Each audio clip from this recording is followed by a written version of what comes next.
بسم الله الرحمن الرحيم.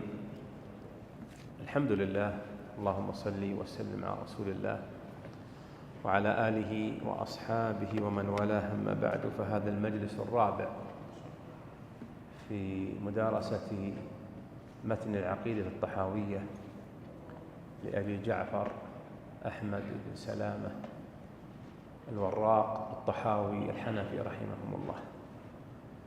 نعم، بسم الله.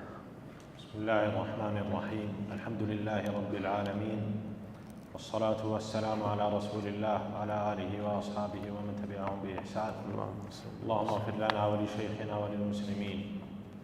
قال المؤلف رحمه الله تعالى: والمعراج حق، وقد أسري بالنبي صلى الله عليه وسلم وعرج بشخصه في اليقظة إلى السماء، ثم إلى حيث شاء الله من العلا، وأكرمه الله تعالى بما شاء، وأوحى إليه ما أوحى. اللهم صل وسلم عليه. يقول رحمه الله تعالى: والمعراج حق، وقد أسري بالنبي صلى الله عليه وسلم، أسري بالنبي صلى الله عليه وسلم وعرج بشخصه في اليقظة إلى السماء. قوله والمعراج حق أي ليس بخيال، أو أنه ليس حقيقة. لما؟ لأن المشركين جعلوا الإسراء والمعراج كذبا ليس حقيقة، فاستغلوها لتكذيب النبي عليه الصلاة والسلام ورد دعوته، وفزعوا إلى أخص الناس بنصرته وأكثرهم تصديقا له، وهو أبو بكر الصديق. فقال: أسمعت ما يقول صاحبك يا أبا بكر؟ قال: وما يقول؟ قال: إنه يقول إنه أسري به في ليلة إلى المسجد الأقصى.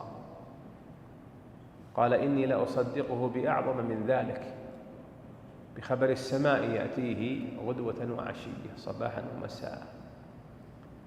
ولم يسمع بعد أبو بكر بخبر المعراج من النبي عليه الصلاة والسلام، ومنها لقب رضي الله عنه بعدها بالصديق، أي بتصديقه النبي عليه الصلاة والسلام ودين الله تصديقا لم يقبل المرية والشك والتردد.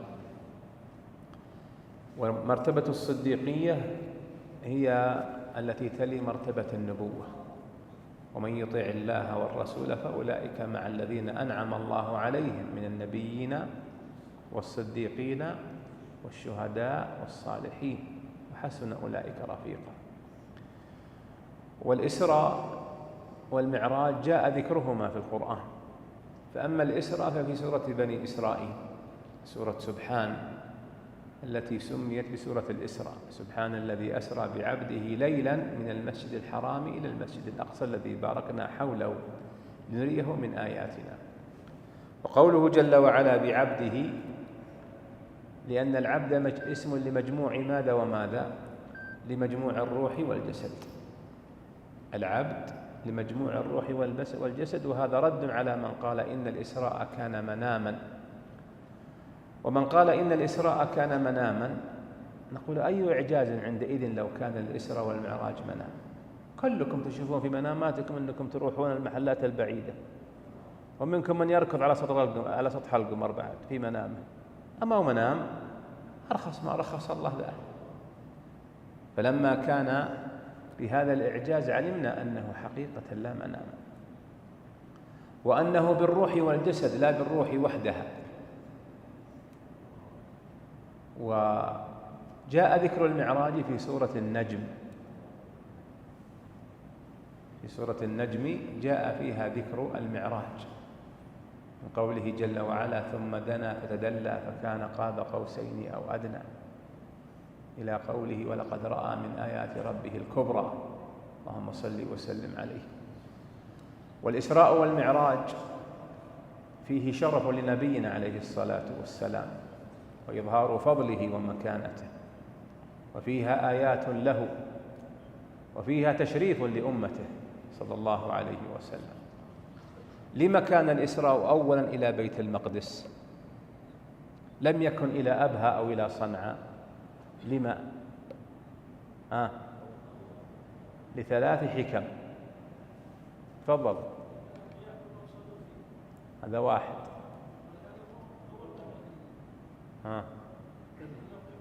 نعم نعم، هذا واحد، كلها في مقام واحد. لا، أرض الشام هي أرض المحشر.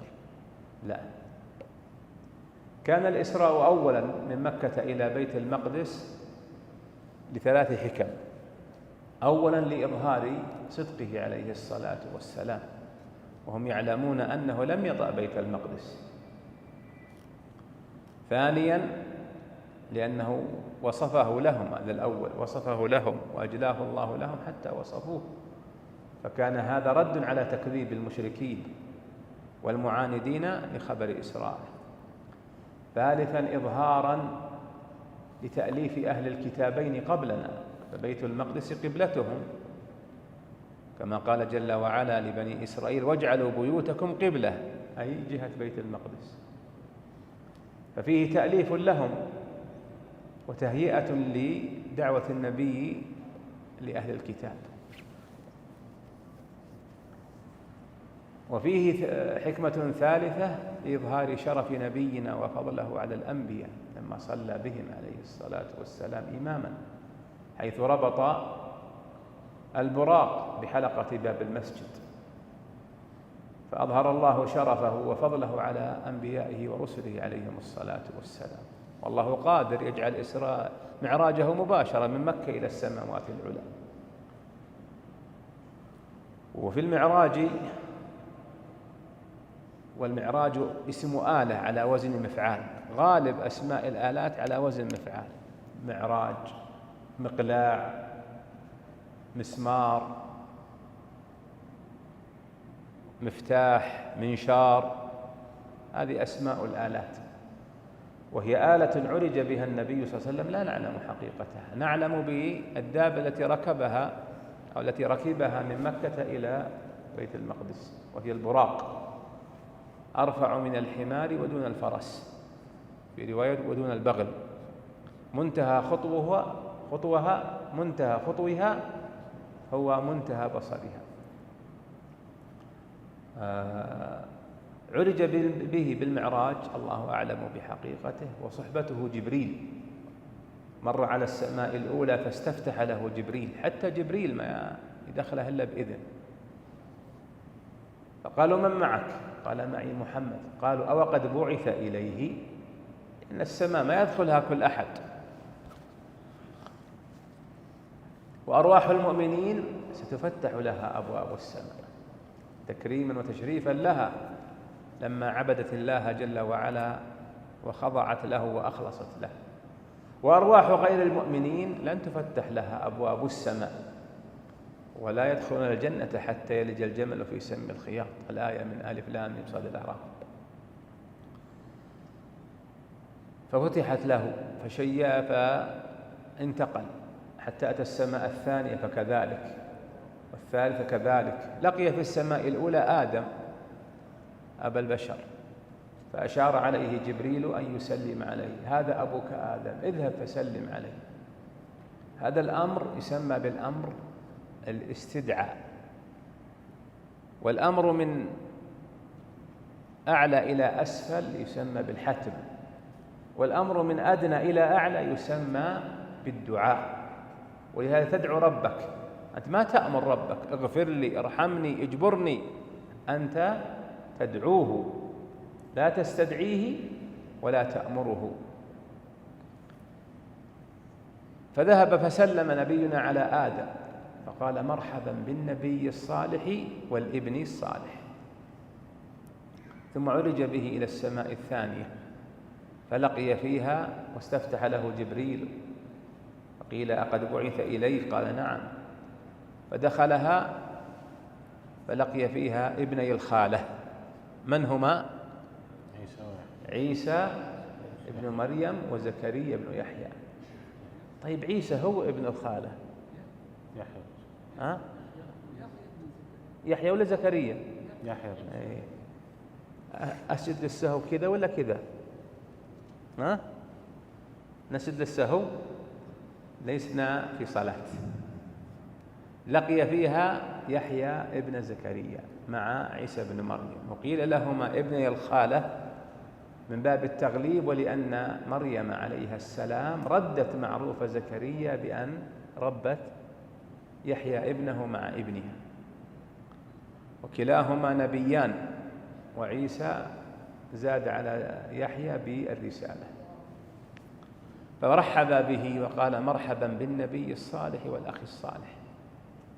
ثم عرج به، شوف لاحظوا من في عروج، في صعود، حتى أتى السماء الثالثة فاستفتح له جبريل ففتح له، وقيل أقد بعث إليه؟ قال نعم، فلقي فيها يوسف ابن يعقوب ابن إسحاق ابن إبراهيم عليهم الصلاة والسلام. قال عليه الصلاة والسلام فذهبت فسلمت عليه بأمر جبريل له، وقال مرحبا بالنبي الصالح والأخ الصالح، وقد أوتي شطر الحسن أي الجمال. ثم عرج به إلى السماء الخامسة.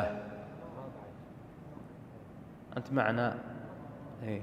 عرج به إلى السماء الرابعة فاستفتح له ففتح له، ولقي فيها إدريس فذهب فسلم عليه وقال مرحبا بالنبي الصالح والأخ الصالح، وهو قوله جل وعلا واذكر في الكتاب إدريس إنه كان صديقا نبيا ورفعناه مكانا عليا.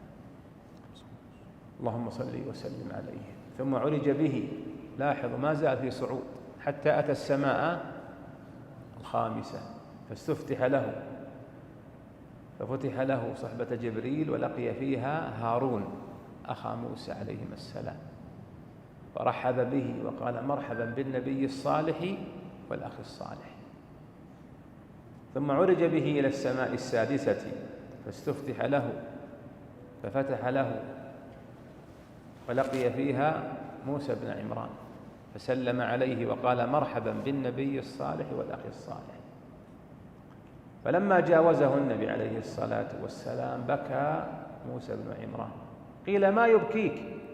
قال أبكي لأن غلاما يبعث من بعدي يدخل من أمته الجنة أكثر مما يدخل من أمتي، اللهم صل وسلم عليه. فدل ذلك على مسائل. الأولى أن بكاء موسى بكاء غبطة لا بكاء حسد، لم يتمنى زوال النعمة عن نبينا بل تمنى مثلها. والمسألة الثانية أن نبينا بالنسبة إلى موسى ومن قبله من الأنبياء غلام صغير بفارق السن وفارق الزمان والعهد. وفيها مسألة ثالثة أن الصغير قد يفضل الكبير بما يجعله الله له من الفضائل. وفيها مسألة رابعة كثرة من يدخل الجنة من بني إسرائيل. منين أخذناها؟ من قوله يدخل من أمته الجنة أكثر مما يدخل من أمته. وجاء في الحديث أن النبي صلى الله عليه وسلم أن النبي يأتي يوم القيامة ومعه الرهط، ويأتي النبي ومعه الرهيط، ويأتي النبي ومعه الرجل، ويأتي النبي ومعه الرجلان، ويأتي النبي وليس معه أحد. حديث عمران بن حسين في الصحيح. قال ثم رفع لي سواد عظيم، وناس كثيرون من كثرتهم صار سوادهم عظيما، فظننت أنهم أمتي، فقيل هذا موسى وقومه. انتبهوا لهذا المعنى، لأن هناك من يسب بني إسرائيل مطلقا وجملة، وهذا غلط. إنما السب والذم لمعانديهم وكفرتهم. والله جل وعلا يقول في أول الثمن في سورة آل عمران ليسوا سواء من أهل الكتاب أمة قائمة وأهل الإيمان يحبون المؤمنين من كل الأمم قبلهم. وأكثر من كان يضرب النبي صلى الله عليه وسلم بهم المثل في صالح العباد وصبرهم على البلاء من هم؟ مؤمنة بني إسرائيل. وهم المعنيون بقوله لقد كان في من كان قبلكم. ولهذا أقرب الأمم تشابها بيننا وبينها في الخير وفي الشر، في الصلاح وفي الفساد والعناد بنو إسرائيل، ولهذا أكثر الله من ذكرها قصصا على نبينا في القرآن. جاوزه عليه الصلاة والسلام. من المجاوز؟ موسى بن عمران. فعرج به حتى أتى السماء السابعة فلقي فيها إبراهيم، فذهب النبي فسلم عليه وقال مرحبا بالنبي الصالح والابن الصالح. البنوة في من ومن؟ في إبراهيم في السماء السابعة، وفي آدم في السماء الأولى. ثم عرج بنبينا صلى الله عليه وسلم، ما زال في صعود حتى أتى سدرة المنتهى وغشيه من ألوانها ما غشيه، ثم عرج به حتى بلغ مستوى سمع فيه ماذا؟ صريف الأقلام. صريف على وزن فعيل، وهو من أسماء الأصوات. صهيل صوت إيش؟ حصان. هديل صوت إيش؟ الحمام. نهيق، وهكذا. والصريف صوت احتكاك الأقلام في الصحف. أي أقلام وأية صحف؟ الأقلام المأخوذة من القلم الشامل، تشمل القلم العمري والقلم الحولي والقلم والتقدير اليومي. ملائكة يستنسخون هذه المقادير والتقادير والأقلام من القلم الشامل. دل على أن القلم وين هو؟ أن الكتاب عند الله. إن الله كتب كتابا فهو عنده فوق العرش. أن رحمتي سبقت غضبي. هذا الكتاب هو اللوح المحفوظ، تستنسخ منه الملائكة ما يأمرهم الله بنسخه. وهذا دليل على أن نبينا بلغ مستوى من العلو، مستوى عظيم، حتى جاء في بعض الروايات أن جبريل وقف فالتفت إليه النبي قال هذا مكاني، وتقدم يا محمد. فتقدم النبي صلى الله عليه وسلم فخاطبه ربه خطابا بلا ترجمان وبلا رؤية الأعيان، فافترض عليه إيش؟ الصلوات. فمن شرف هذه الصلاة وعظيم قدرها ومنزلتها أن الله افترضها على نبيه وين؟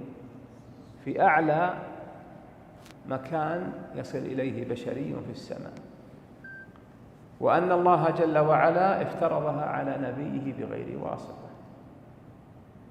ومع ذلك هي أكثر ما يتهاون فيه المسلمون. سبحان الذي لا إله إلا هو. نزل عليه الصلاة والسلام من علوه حتى لقي موسى في السماء الخامسة. في أي سماء؟ في السماء السادسة. فمر عليه وسلم عليه قال ماذا فرض عليك ربك؟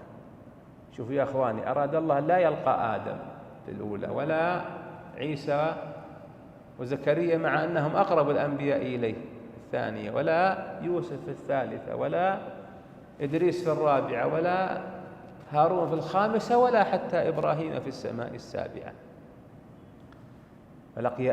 فلقي موسى قال ماذا فرض عليك ربك؟ قال فرض علي 50 صلاة.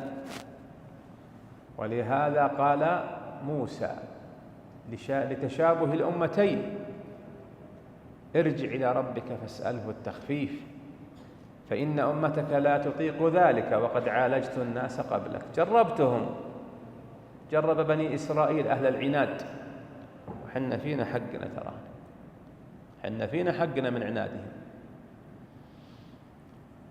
فأشار صلى الله فالتفت عليه الصلاة والسلام إلى من؟ إلى جبريل كالمستشير له. ولهذا ما ندم يا أخواني وش ذا هذا؟ يا ما طفت يا ما ولعت. ها أي بسم الله. التفت عليه الصلاة والسلام إلى جبريل كالمستشير له فأشار برأسه أي نعم. فرجع صلى الله عليه وسلم إلى الله مرة أخرى في صعود وعروج، فسأل النبي ربه أن يخفف عن أمته. هل سجد؟ لا، لأن المقام ما هو مقام شفاعة، مقام تشريع. فوضع الله عنه 5، كم صارت؟ 45.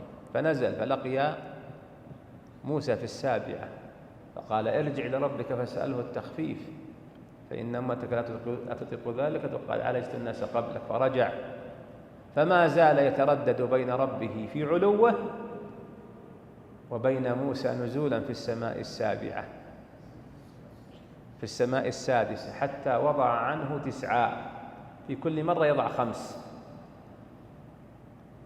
حتى صارت كم؟ 5 صلوات. فقال له موسى لما لقي ارجع إلى ربك فاسأله التخفيف، فقال صلى الله عليه وسلم إني قد استحييت من ربي. استحى عليه الصلاة والسلام من الله فيما ألح عليه من كثرة طلب التخفيف. فنادى مناد من السماء أن قد أمضيت فريضتي وخففت عن عبادي. فهي كم؟ 5 في العدد، 50 في الأجر. اللهم صل وسلم على رسول الله. تأملوا في خبر المعراج، كم دل هذا الدليل على علو الله من وجوه كثيرة لمن تأمله صلى الله عليه وسلم. ففي هذا المعراج من دلائل العقيدة بيان منزلة النبي عليه الصلاة والسلام، وفيها إثبات علو الله على خلقه، وأنه في العلو المطلق الذي ليس فوقه شيء. وفيها شأن الصلاة، وفيها كلام الله لنبينا، ولهذا تفرق في الأنبياء الخصائص وجمعها الله لنبينا محمد عليه الصلاة والسلام. فموسى كليم الرحمن، ومن أيضا؟ نبينا وآدم. فنبينا كلمه الله لما افترض عليه الصلاة بغير واسطة، وآدم قال فيه النبي صلى الله عليه وسلم لما سئل آدم نبي مكلم. تقرؤون في البقرة فتلقى آدم من ربه كلمات فتاب عليه. من أنبياء الله ورسله إبراهيم خليل الرحمن، إبراهيم الخليل، وهي أيضا لنبينا عليه الصلاة والسلام. فاجتمع له ما تفرق من الفضائل والخصائص في الأنبياء غيره عليهم الصلاة والسلام. وخبر الإسراء والمعراج مع ما فيه من الآيات والعبر. لعب الشيطان على من لعب فأنكروه وكفروا بذلك، ولعب على من لعب فحيدوه عن محل الاعتبار والتشريع إلى البدع والمحدثات، كما هو حال الطوائف الكثار لما اتخذوا ليلة المعراج احتفالا ومهرجانا يظنون أنهم بهذا يظهرون مكانة نبينا عليه الصلاة والسلام.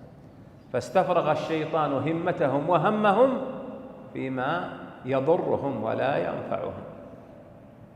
وهكذا البدع يدلي بها شياطين الإنس إمدادا لهم من شياطين الجن لتنشغل الهمم بالمحدثات فتعود عليهم بالوبال ولا تقبل منهم، وتشغلهم عن الفرائض والواجبات والسنن. وما ظهرت بدعة إلا مات في مقابلها سنة. يقول رحمه الله: ثم إلى حيث شاء الله من العلا، وأكرمه الله تعالى بما شاء، أي من الفضائل ذكرنا بعضها.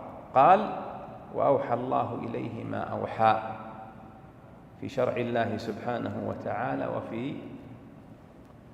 وفي فرائض صلاته.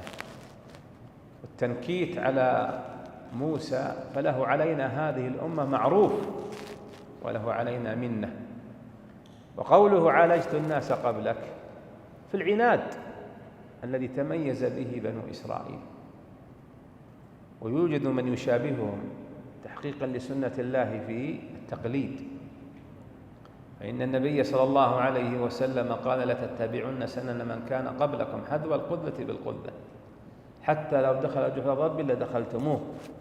قالوا اليهود والنصارى يا رسول الله، قال نعم، وفي رواية فمن إلا أولئك. من عنادهم أنهم قالوا لما نجاهم الله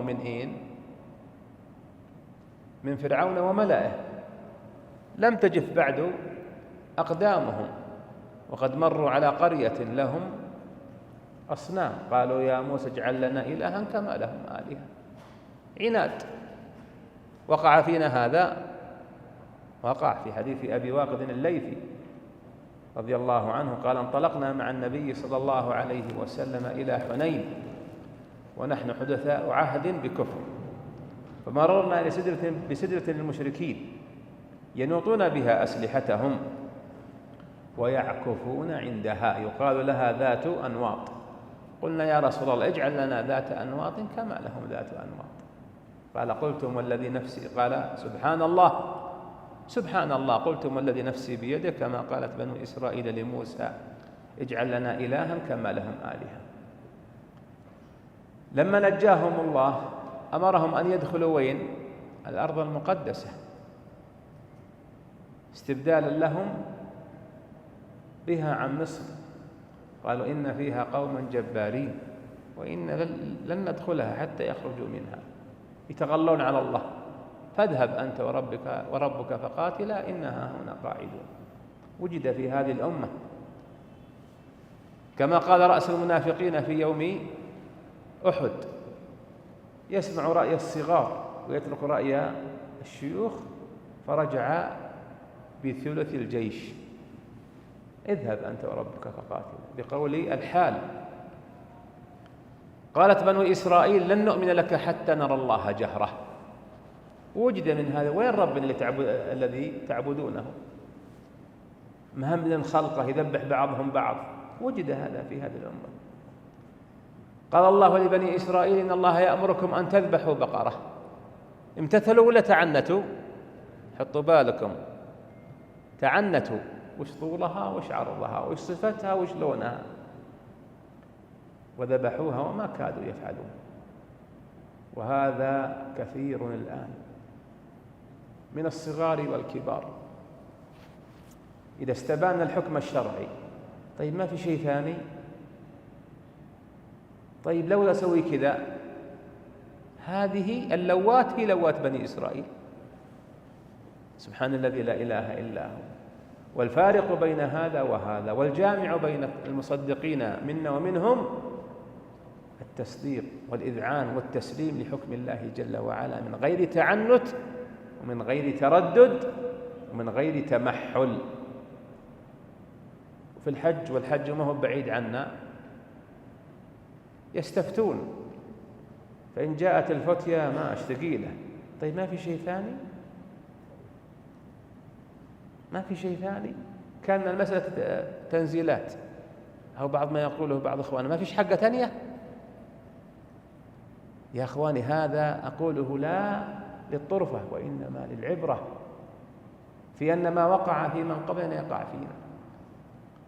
فيا حظ ويا سعادة من تشبه بأهل الصلاح، ويا شقوة من تشبه وقلد أهل النكر والفساد.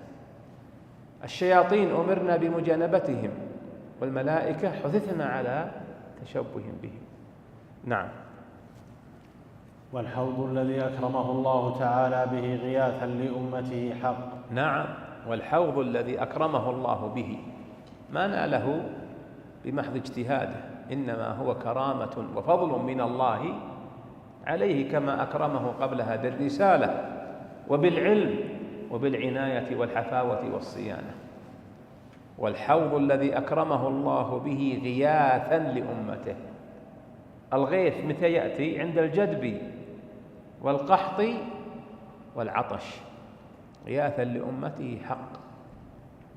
أحد أنكر الحوض؟ نعم، أنكر الحوض لأنه من مراحل الآخرة، أنكره من أنكر الإيمان باليوم الآخر، فأنكرته الفلاسفة الذين قالوا ما في معاد، وأنكره المشركون الذين أنكروا البعث كله، وأنكره فلاسفة الإسلام كأبي نصر الفارابي وابن سينا وطبقتهم، قالوا المعاد للأرواح دون الأجساد. أنكرته الجهمية والمعتزلة، مع أنه جاء في القرآن على خلاف أصولهم التي يدعونها بالتواتر. ودليل الحوض قول الله جل وعلا: بسم الله الرحمن الرحيم إنا أعطيناك الكوثر. والكوثر نهر في الجنة أعطاه الله نبيه يصب منه ميزابان في حوضه الشريف العظيم الذي هو أعظم أحواض الأنبياء وأكبرها وأوسعها وأكثرها واردا وشاربا. كم عرضه؟ عرضه كطوله، مسافة شهر في مسافة شهر. ولهذا جاءت الأحاديث متعددة في بيان عرضه. حوضي من مكة إلى عمان، في لفظ من مكة إلى إيليا، لأن مسافة شهر على المطايا، مربع عليه كيزان بعدد نجوم السماء، ماؤه أشد بياضا من اللبن، حلاوة من العسل، من شرب منه لم يظمأ بعدها أبدا. حوضه عليه الصلاة والسلام أين؟ في العرصات وقت العطش ودنو الشمس.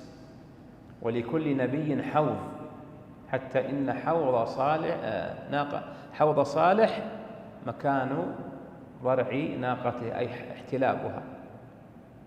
وكل أمة ترد حوض نبيها أي من آمن به، فيحرم من هذا الحوض صنفان: من كفروا بالنبي ومن ابتدعوا في دين النبي. وفي الصحيحين يقول صلى الله عليه وسلم: يذاد بأقوام يوم القيامة من أمتي أن يردوا حوضي. والرسول يعرف أمته بإيش؟ بأثر الوضوء، غرلا محجلين. فأقول: أمتي أمتي، فتقول الملائكة: إنك لا تدري ماذا أحدثوا بعدك. فالرسول لا يعلم الغيب، لا يدري ماذا أحدثوا بعده من المحدثات. فأقول: بعدا بعدا، في رواية سحقا سحقا.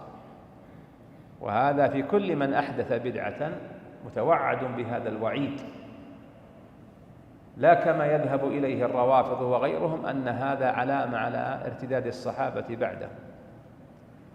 لأن في بعض روايات الصحيح أقول: أصحابي أصحابي. وقد تتبعت الروايات في الصحيحين وإذا أكثرها أمتي أمتي. فذكر الأصحاب لمطلق الصحبة، لمطلق الصحبة اللي يدخل فيها الصحابة المعينين خصوصا، ويدخل فيها مطلق أصحابه وأتباعه صلى الله عليه وسلم. والحوض من مراحل القيامة، فكم مراحلها؟ كم عدد مراحل القيامة يا أخواني؟ يا طلاب العلم، كم عددها؟ لا تعدها، عطنا عددها كم هو؟ إن جبتها بالترتيب خير على خير ونبيضها لك، لكن ما جبتها ترى ما هنا تبيض، وابشر ما هنا تسويد. نعم. يلا. البعث والحشر. فالبعث هو الحشر يا ولدي.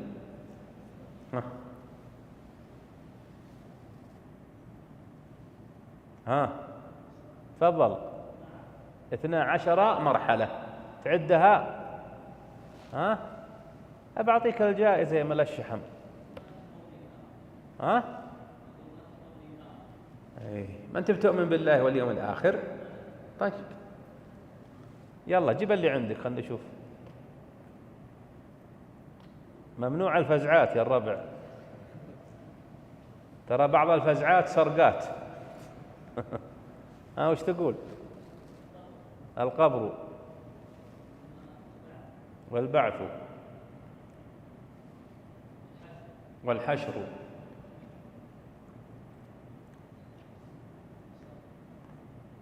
ها؟ شوفوا يا أخواني، مراحل الإيمان بالبعث 12 مرحلة. عدوا: أشراط الساعة الكبرى والصغرى، لما كان يوم القيامة عظيما مهيبا قدم الله له بالإرهاصات بأشراطها. ثانيا: القبر والبرزخ وما فيه، ولهذا قال عمر بن عبد العزيز: من مات فقد قامت قيامته.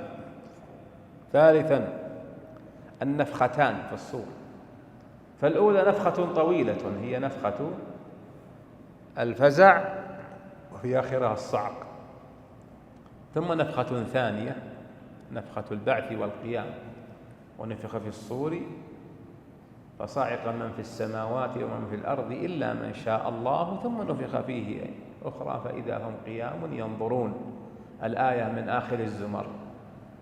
كم وصلنا الآن؟ 3. المرحلة الرابعة: القيام لرب العالمين، وهو البعث وهو الحشر. المرحلة الخامسة: الشفاعة، والشفاعات في الآخرة 8 شفاعات، 5 منها خاصة بسيدنا محمد صلى الله عليه وسلم، و3 منها مشتركة بينه وبين غيره من الأنبياء والملائكة والصديقين والشهداء والصالحين. السادسة: الحوض في العرصات. السابعة: العرض، وهي تطاير الصحف، فمن آخذ كتابه بيمينه ويا سعده، نسأل الله ذلك من فضله، ومن آخذ كتابه بشماله ويا شقوته، نعوذ بالله ونستجير به من سخطه. المرحلة الثامنة: الحساب، والعرض شيء والحساب شيء ثاني. والحساب تعريف العباد مقادير أعمالهم. المرحلة التاسعة: الميزان، ما هو ميزان واحد، موازين، ونضع الموازين القسط ليوم القيامة فلا تظلم نفس شيئا. المرحلة التاسعة العاشرة: الصراط، وهي أشد المراحل يوم القيامة، أشد المراحل، جسر منصوب على متن جهنم، والنبي صلى الله عليه وسلم عند أدنى الصراط: اللهم سلم اللهم سلم. ولهذا قالوا إنها أشد المراحل من غير مهانة لما قبلها من المراحل. المرحلة 11: صراط أهل الإيمان، وهي القنطرة بعد الصراط، خاص بالمؤمنين، وحديثها ثابت في الصحيحين عن أبي هريرة رضي الله عنه قال: قال النبي صلى الله عليه وسلم: إذا عبر الناس الصراط وقف أهل الإيمان في القنطرة دون الجنة، فيختص لبعضهم من بعض، فإذا هذبوا ونقوا أذن لهم بدخولها. المرحلة 12: إما جنة عرضها السماوات والأرض أعدت للمتقين، نسأل الله عز وجل بوجهه الكريم فردوسه الأعلى منها، وإما نار تلظى، هي دركات نستجير بالله منها كلها. والجنة درجات. مجموع هذه المراحل كلها هو الإيمان إيش؟ باليوم الآخر الذي هو أحد أركان الإيمان الستة. نعم. والشفاعة التي ادخرها لهم حق كما روي في الأخبار. نعم، الشفاعة التي ادخرها النبي صلى الله عليه وسلم لهم حق. ليش ما ذكر إلا هذه الشفاعة المدخرة؟ لأنها الشفاعة التي أنكرها منكر الشفاعة، أنكرتها الخوارج والوعيدية. من الوعيدية إذا أطلقوا؟ من غير الخوارج؟ والمعتزلة. لأن الخوارج والمعتزلة متفقون على أن صاحب الذنب إذا مات أنه في النار، إنما الخلف بينهم في اسمه في الدنيا. فالمعتزلة قالوا لا مسلم ولا كافر، في منزلة بين المنزلتين. والخوارج قالوا إنه كافر في الدنيا حلال الدم والمال. ثم إن طائفة من الخوارج بين المعتزلة وبين الخوارج، بين جمهورهم، وهم الإباضية، قالوا إن صاحب الذنب في الدنيا كافر كفر نعمة لا كفر ملة. والشفاعات على تفصيلها أعظمها الشفاعة العظمى إلى الله ليجيء لفصل القضاء، يتنحى عنها كل أنبياء الله ورسله عليهم الصلاة والسلام، وينتدب لها نبينا ولا يشفع حتى يأذن الله له، فإنه يسجد تحت العرش مدة طويلة. كم مدتها تقريبا؟ جاء عند الدارمي في كتابه الرد على الجهمية بإسناده عن النبي عليه الصلاة والسلام أنه يمكث أسبوعا ساجدا تحت العرش، يفتح الله عليه أنواعا من محامده، أي من الثناء عليه ومدحه، ويقال يا محمد ارفع رأسك وقل يسمع وسل تعطى واشفع تشفع، فيشفع إلى الله ليجيء لفصل القضاء. هذه خاصة بنبينا، وهو المقام المحمود المنوه عنه في آية الإسراء: ومن الليل فتهجد به نافلة لك عسى أن يبعثك ربك مقاما محمودا. الشفاعة الثانية الخاصة شفاعته لعمه أبي طالب، كما جاء ذلك في صحيح مسلم حديث العباس رضي الله عنه قال: يا رسول الله، أبو طالب فعل وفعل، فهلا نفحته بشيء؟ قال: نعم، يخرجه الله جل وعلا من قعر جهنم فيجعله في ضحضاح من نار يغلي منه دماغه، يرى أنه أشد أهل النار عذابا وهو أقلهم عذابا، ولولاي لكان في الدرك الأسفل من النار. ليه؟ لأن كفر أبي طالب كفر إباء واستكبار. هذه شفاعة خاصة لأبي طالب. هل نفعت أبا طالب؟ لم تنفعه بالحقيقة، ولهذا قال الله في الكافرين: فما تنفعهم شفاعة الشافعين. الشفاعة الثالثة الخاصة شفاعته في دخول أهل الجنان، فإن أهل الجنة يجتمعون على أبوابها لا يؤذن لهم بدخولها حتى يأتي نبينا محمد صلى الله عليه وسلم فيأخذ بحلقة باب الجنة فيطرقها، فتقول الملائكة: بك أمرنا أول من نفتح، صلي وسلم عليه. الشفاعة الرابعة الخاصة به، والشفاعة الخامسة محل خلاف، لكن هذا الأظهر، شفاعته الرابعة في أهل الأعراف، وهم من تساوت حسناتهم وسيئاتهم، يشفع فيهم فترجح الخير عندهم ليدخلوا الجنة. الشفاعة الخامسة شفاعته في 70,000، حيث قال في عكاشة بن محصن: ادعو الله أن أكون منهم، قال: أنت منهم. فقام آخر لم يبلغ مبلغ عكاشة فقال: ادعو الله أن أكون منهم. طمع رضي الله عنه، فكان جواب النبي الجواب البديع، سد الباب، قال سبقك بها عكاشة، ما قال من تبكفوا وما تستحق. وهذا من لطيف الجواب لمن حفاه الله عز وجل وحظه وحفه برعايته وعنايته. كم هذه الحين؟ 5. الشفاعة السادسة مشتركة بين من ومن ومن؟ بين نبينا والأنبياء والملائكة والصديقين والشهداء والصالحين، حتى القرآن يشفع لصاحبه.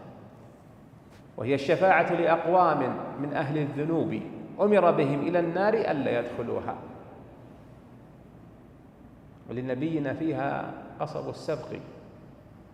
الشفاعة السابعة لأقوام دخلوا النار من أهل الذنوب وأهل التوحيد أن يخرجوا منها، وفيها عموم قوله صلى الله عليه وسلم: شفاعتي لأهل الكبائر من أمتي.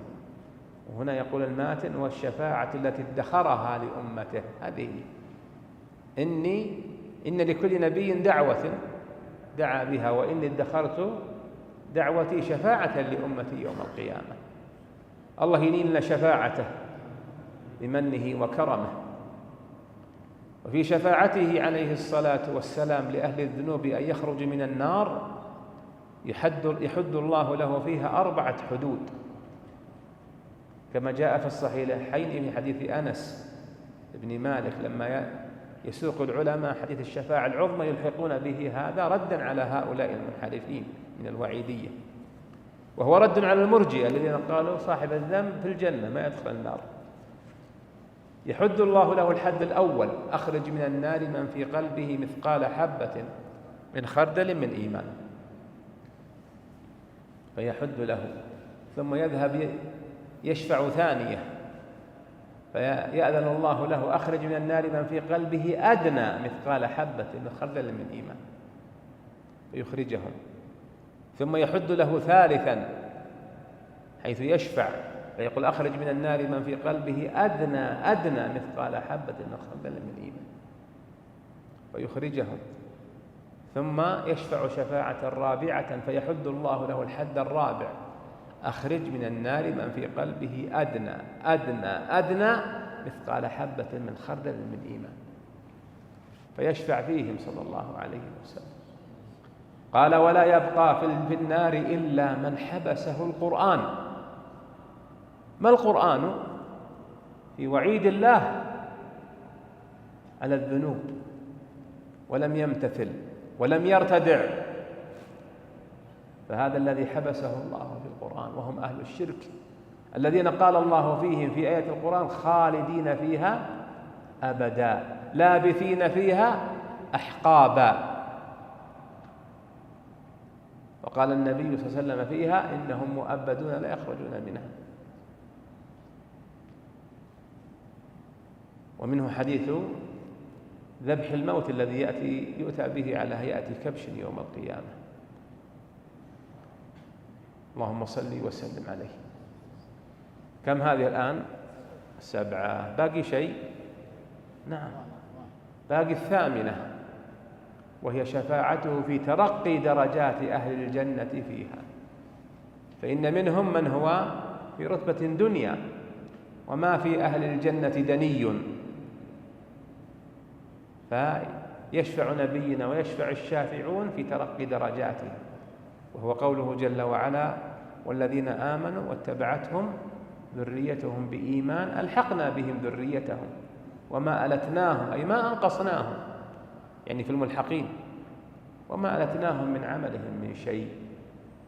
هذه الشفاعات يوم القيامة وجلها لنبينا، وهي من مراحل القيامة العظيمة. اللهم صل وسلم عليه. ها هنا سؤال يتعلق بتوحيد العبادة ويتعلق بالإيمان باليوم الآخر، وهو الشفاعة من يملكها؟ الله. إذن لا يجوز أن تطلب من غير مالكها، ولو وعدها الله رسوله أو الملائكة أو الصالحين. ثانيا: ما شروط الشفاعة؟ شرطان: الأول إذن الله عز وجل للشافع بالشفاعة. العظماء والرؤساء في الدنيا يشفع عندهم بغير إذنهم، لكن ربي لا، أجل وأعلى، لا يشفع عنده إلا بإذنه. من ذا الذي يشفع عنده إلا بإذنه؟ معنى الآية لا أحد يشفع عند الله إلا بإذنه.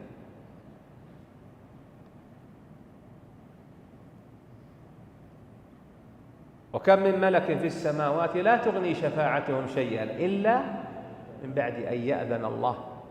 هذا الأول، لمن يشاء ويرضى، هذا الشرط الثاني.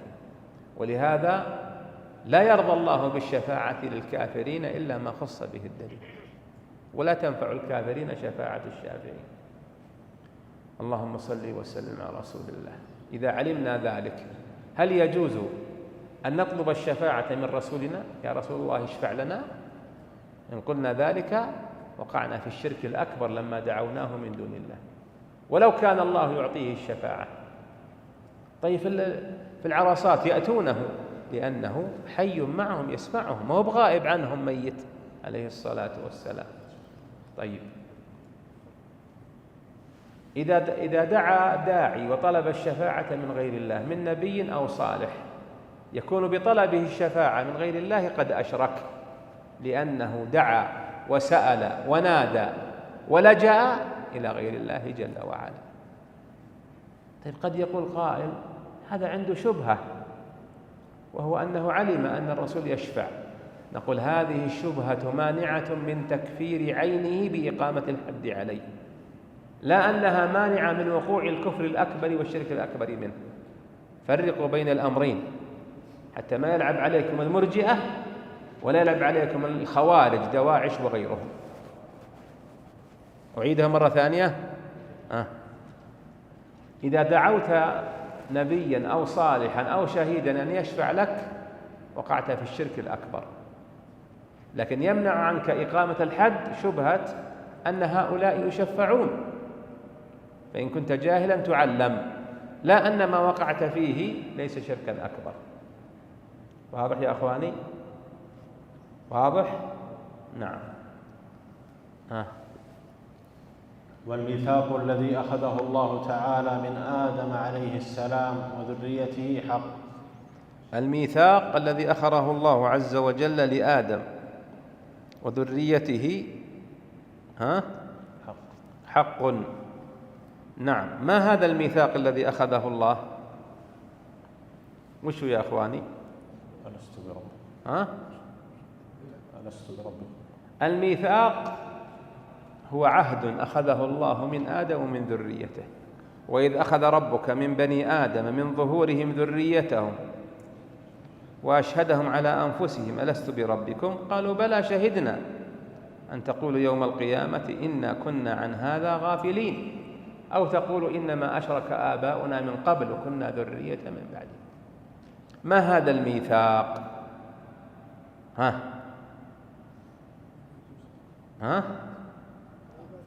هذا الميثاق هو ميثاق التوحيد، ميثاق الإيمان، ميثاق إفراد الله بالعبادة. أكثرنا بل كلنا نسي هذا الميثاق. تذكرون يوم الله يخرجكم كالذر من ظهر أبيكم آدم؟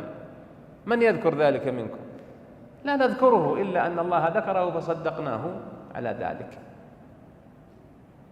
صدقنا ربنا على ما ذكر، وهو ميثاق على الإيمان ألا تشركوا بالله جل وعلا. طيب، في هذا الميثاق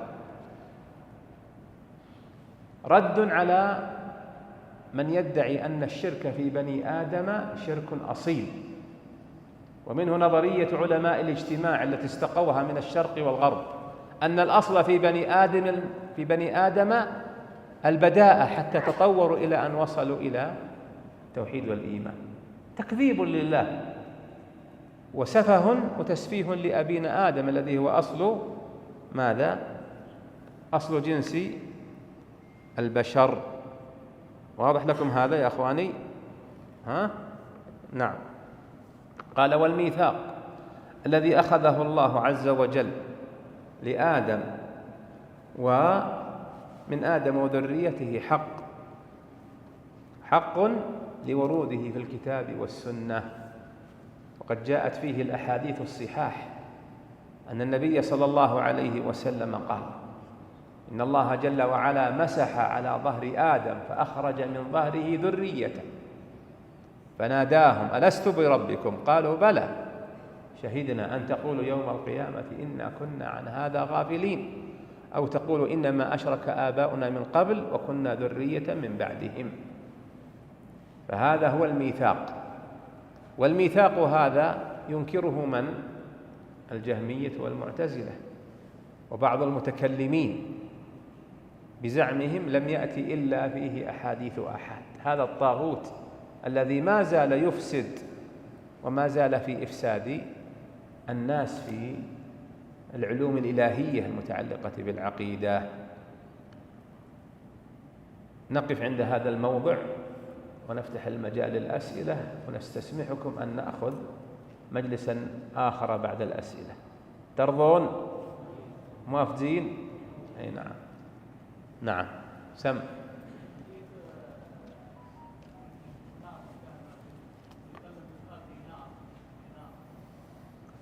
نعم، لا تعارض بين الأدلة الدالة في من يخرج من النار، فإنها من أدلة أهل السنة في الرد على من؟ على الوعيدية الذين قالوا من دخل النار لا يخرج منها، ورد على المرجئة الذين قالوا ما يدخل النار أحد من أهل الإيمان. وهذه بدت عقيرتهم ترتفع الأزمان المتأخرة. ما ذكر في الأحاديث المتنوعة هي من باب التنوع، فمرة أخرج من النار من في قلبه وزن شعيرة، اللفظ الآخر من في قلبه وزن برة، وفي لفظ ثالث من في قلبه وزن ذرة، اللفظ الآخر من في قلبه في الإيمان من النار أخرج من النار من في قلبه وزن دينار، نصف دينار. المقصود أنه ضعف الإيمان حتى بلغ هذا المبلغ. وحديث أنس في الصحيحين جامع وهو صحيح، والروايات الأخرى لا تعارضه بل تفسره، وهو الأصل: أخرج من النار من في قلبه مثقال ذرة، الحد الأول. الثاني من في قلبه أدنى أي أقل مثقال ذرة. في الحد الثالث أخرج من النار من في قلبه أدنى. في الحد الرابع والأخير أخرج من النار من في قلبه أدنى مثقال ذرة من إيمان، ببعضها مثقال خردلة، كلها من باب التنويع ليعلم الحكم ويدان لله به، والله أعلم. لا أقبل اليد اليسرى. أي نعم.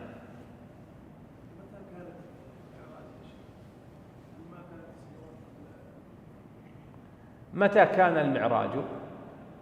ترى هذه المسألة يبحثها العلماء في السير، يبحثونها في الشروح، ولم يتعرض لها ها هنا لأنه ليس تحتها كبير قائم. والمعراج إنما يستدل به من فرض الصلاة، ولهذا اختلفوا هل قبل الهجرة بسنة أو سنة وأشهر أو سنتين أو 3، على أقوال لأهل السير متعددة. إنما أنيط بالمعراج فرض الصلاة، ولهذا بقي النبي صلى الله عليه وسلم 10 سنين في مكة لم يؤمر بالصلاة. هل ما كان يصلي؟ بلى، يصلي صلاتين في الغداة وفي العشي، حتى نزل فرض الصلوات ال5 فصلوها سرا في أول الأمر ثم أعلنوا بها صلى الله عليه وسلم. سم.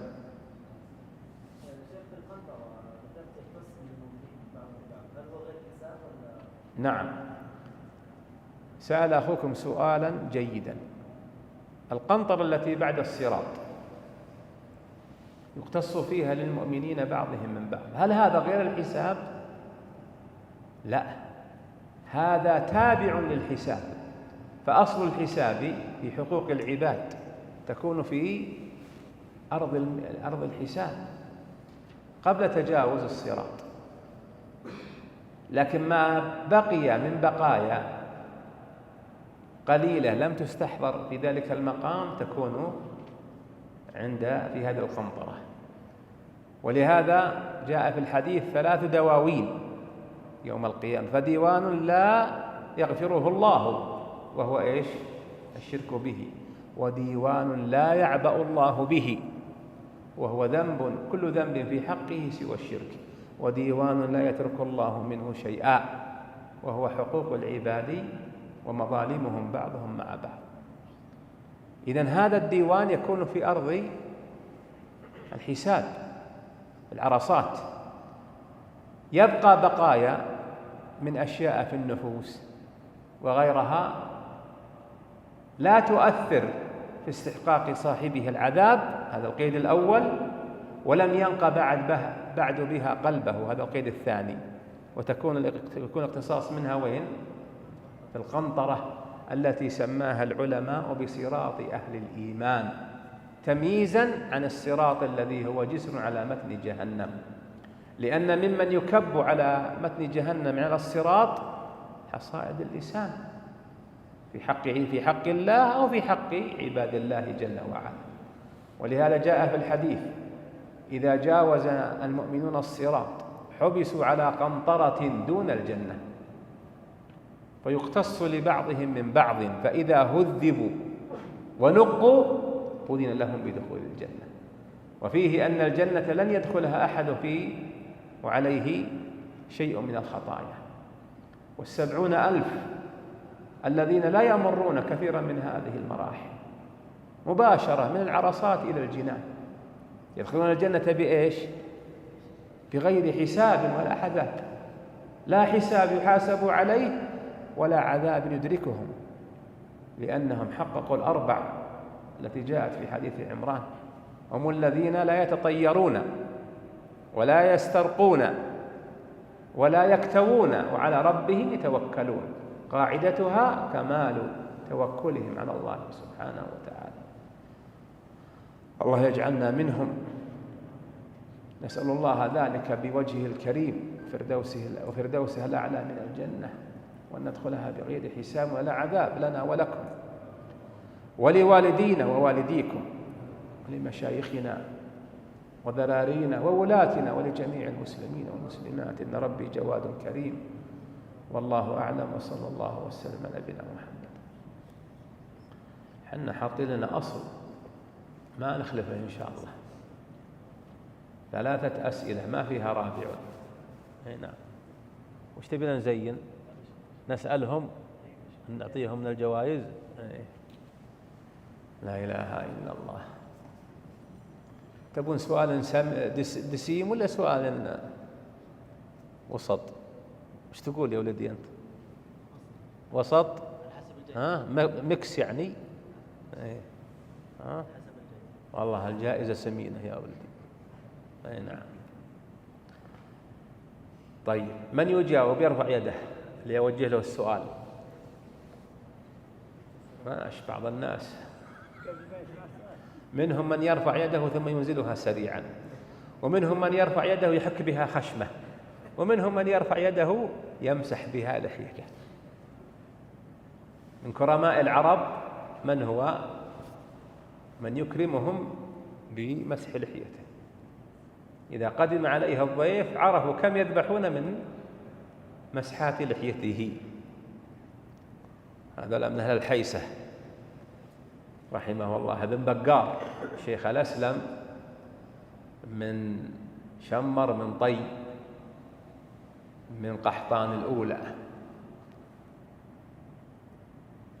ومكارم الأخلاق عند العرب جاء ديننا بإتمامها، وجاء بإفساد ما كان منها رياء وهياطا. حطوا بالكم لهذا يا أخواني، لأن عقيرة الهياط ارتفعت في الأزمان المتأخرة، ولا تكون الجوالات التي كرست هذا المعنى. يكرم ويعزم عشان إيش؟ يصور ويفاخر قدام الناس. فالجنة تبي والنار تبي. نعم. من يجي يريد نسأله؟ تفضل أنت يا ولدي. عدد من لقي النبي عليه الصلاة والسلام في السماوات السبع الطباق في معراجه. آدم في السماء الأولى. ها، ترى الكتاب 3 مجلدات، لما جاوبت كلها ما أنا معطيك كلها. آدم ثم عيسى. من مع عيسى؟ أي نعم، عيسى ويحيى، هذه في الثانية. هارون. في الرابعة موسى. والجواب خطأ. آدم.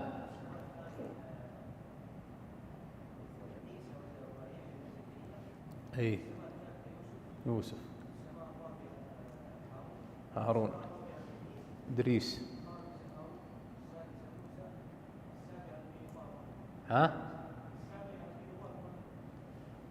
وش نقول فيهم كلهم؟ عليهم الصلاة والسلام. تستاهل يا ولدي. تفضل. سؤال آخر من وده نسأله؟ كثرة الأيادي في نزولها. سهل. أسألك أنت. طيب، سؤالك: ما الحكمة من كون الإسراء أولا إلى بيت المقدس لم يعرج به مباشرة من مكة إلى السماوات؟ كم عدد الحكم اللي ذكرناها؟ 3، عدها. إظهار صدقه على مخالفي ومنكري الإسراء، لبيان فضله ومكانته على الأنبياء في شرف لما صلى به. لا تفكر يعطيك الجائزة وأنت ما جبت الثالثة. لا لا لا لا لا.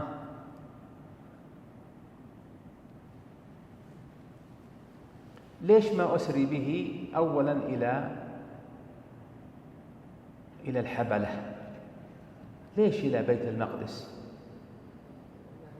ليش ما أسري به إلى اليمامة في الرياض، إلى نيودلهي في الهند؟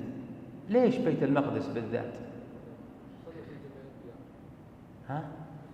ما صلى فيه جميعهم. صالح وشعيب وهود ما صلوا في بيت المقدس. لا ترفعوا أيديكم. السؤال مخصوص، ودي له بالجائزة إن بغاها ولا دبرنا غيره. جبها.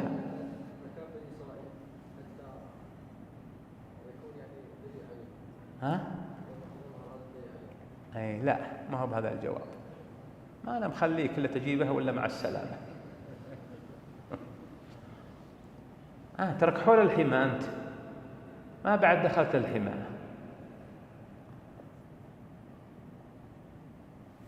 يقول الشيخ: مثلك ما يحايد من بعيد، يقرط على العزدة ويهد جدارها. وش تقول؟ ترى الرجال تعب وهو شايلها. عجل. أنا أجاوبها يا شيخ وتنازل عن الجائزة. أم بغيت تفزع في غير هذا الموقف؟ ماذا موقف الفزعات؟ يا أخواني، لا لا، سؤال خاص بصاحبنا.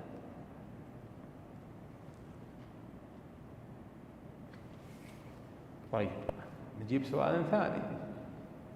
من يريد أن يجيب السؤال اللي بجيبه الآن؟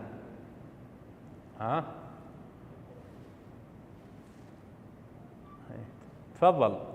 أسألك. نعم. لا تخاف. وين عبد الله جابر؟ وين هو؟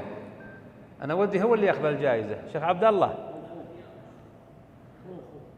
وين عبد الله؟ عبد الله نفسه وين هو؟ هو يا شيخ. طيب، السؤال سلمكم الله: من الذين أنكروا الإسراء والمعراج؟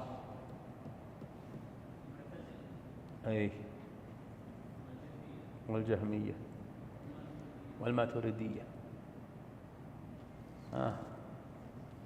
لا لا، السؤال مخصوص. والمشركين. والروافض.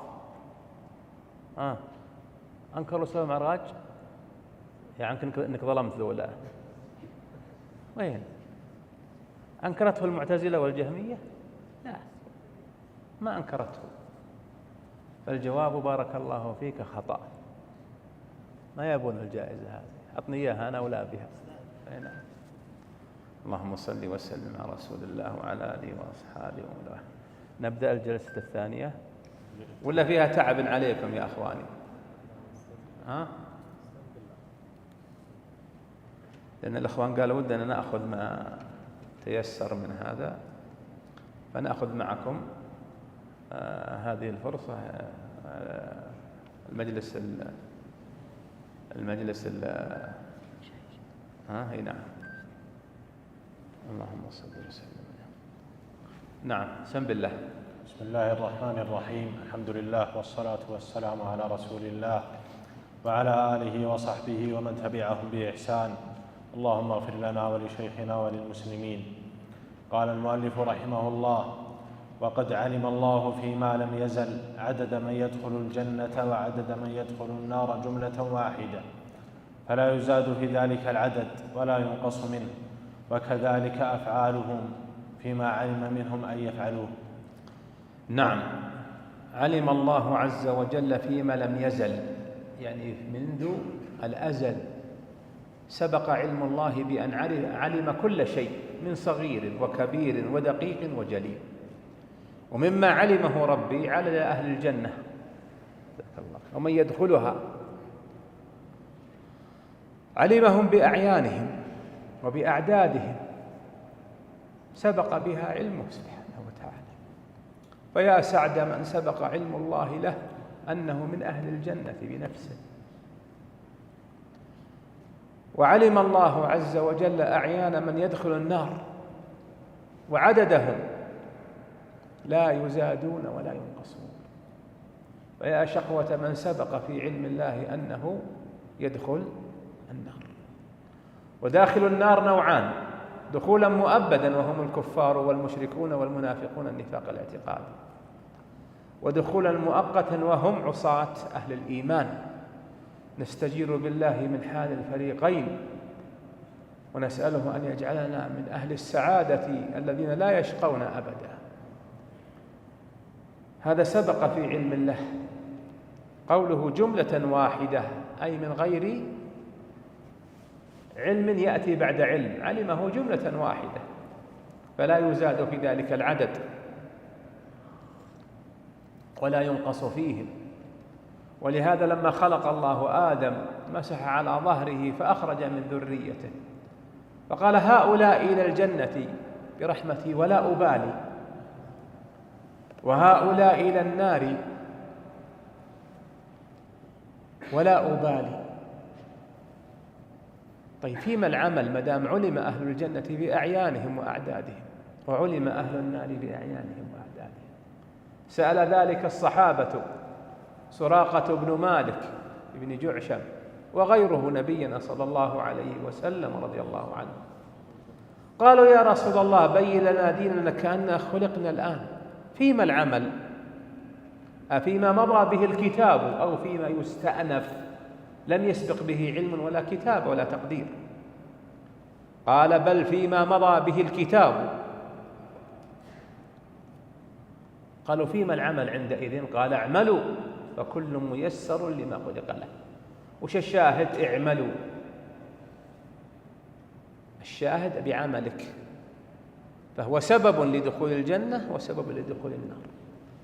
وهنا قاعدة إذا عرفتها يا أيها الموفق: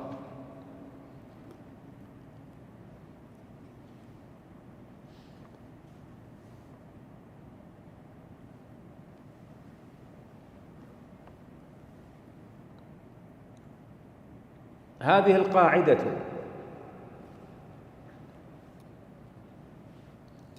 القاعدة إذا عرفتها أيها الموفق ينحل عندك كل إشكال يتعلق بالقضاء والقدر. وأسوق القاعدة بسؤال: هل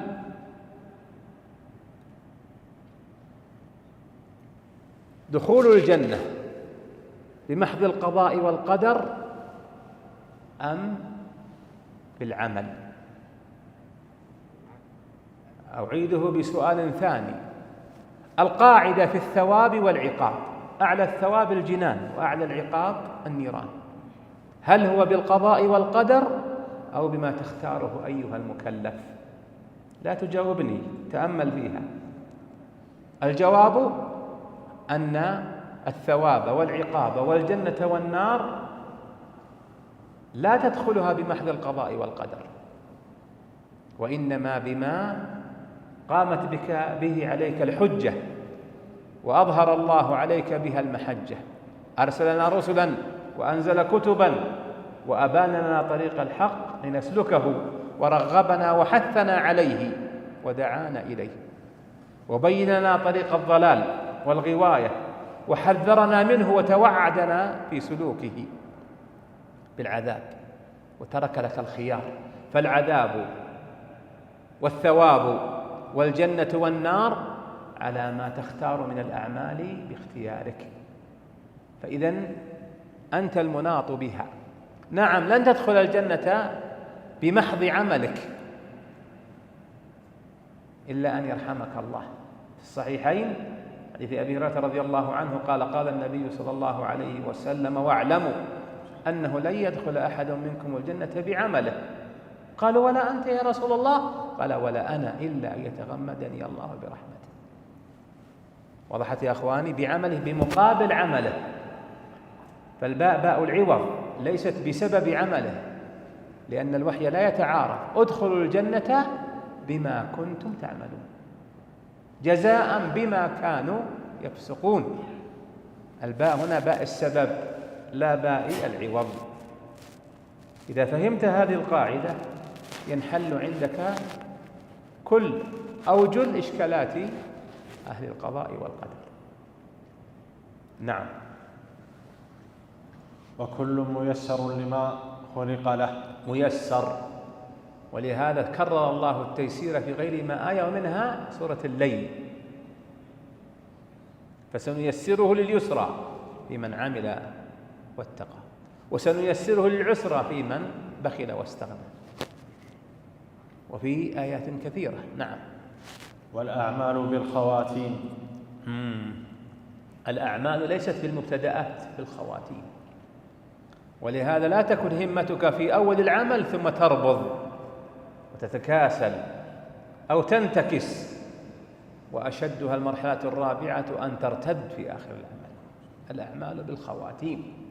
وفيها حديث ابن مسعود قال: أخبرني الصادق المصدوق صلى الله عليه وسلم: إن أحدكم ليجمع خلقه في بطن أمه، إلى قوله: والذي نفسي بيده إن أحدكم ليعمل بعمل أهل الجنة حتى ما يكون بينه وبينها إلا ذراع، في رواية إلا شبر، في رواية إلا الموت، فيسبق عليه الكتاب، أي مضى به قدر الله، فيعمل بعمل أهل النار ويدخلها. إذن عمل عمل أهل النار، هذا سبب دخوله النار، لا أنه بمحض الكتاب. وإن أحدكم ليعمل بعمل أهل الجنة حتى ما يكون بينه وبينها إلا ذراع، في رواية إلا شبر، في رواية إلا الموت، فيسبق عليه الكتاب فيعمل. إذن العبرة بعملك. وضعها شجن في عيون المرجئة، واجعلها شجن في حلوق غيرهم، فيعمل بعمل أهل النار فيدخلها. فالعبرة بالخواتيم، خواتيم الأعمال، خواتيم الأعمار، وما يختم لك به. من كان آخر كلامه من الدنيا لا إله إلا الله دخل الجنة مطلقا؟ لا، إذا لم يكن مصاحبا لما يناقضها. إن أتى بما يناقضها، صدق بالسحرة والكهنة، دعا غير الله، وقال لا إله إلا الله قبل موته، ولم يتب مما أنقذه منها، لا تنفعه لا إله إلا الله، لا تنفعه. هذا فرعون: آمنت أنه لا إله إلا الذي آمنت به بنو إسرائيل، الآن قد عصيت قبله.